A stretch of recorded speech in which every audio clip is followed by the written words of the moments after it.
গণেশ চতুর্থীতে সবাইকে শুভেচ্ছা ও ভালোবাসা। তাই এই তিথিতে বাপ্পার প্রিয় মোদক হবে না, তা কি হয় নাকি? প্রথমে 500 গ্রাম ফুল ফ্যাট দুধ নিয়েছি। একটা বাটিতে কিছু পরিমাণ গরম দুধ নিয়ে কিছুক্ষণের জন্য জাফরান দিয়ে রাখবো। তাতে দুধের কালারটা দারুণ আসবে। এবার দুধ ফুটে উঠলে হাতের সাথে 2টো এলাচ ফাটিয়ে দেবো। দিয়ে দেবো 200 গ্রাম পরিমাণ খোয়া ক্ষীর।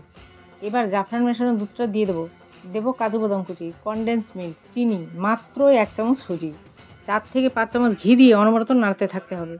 এইভাবে নাড়তে হবে, কোনোভাবেই থামানো যাবে না।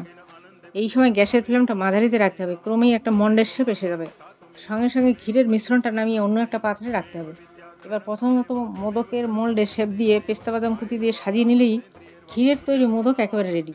তোমরা গণেশ চতুর্থীতে ভোগ হিসেবে নিবেদন করতে পারো। অসাধারণ স্বাদে গন্ধে ভরা বাপ্পার জন্য নিবেদিত এই মোদক বাড়িতে বানিয়েও কেমন লাগলো অবশ্যই আমাকে জানিও। ভালো লাগলে লাইক শেয়ার করতে ভুলো না কিন্তু। সাবস্ক্রাইব করে দিও।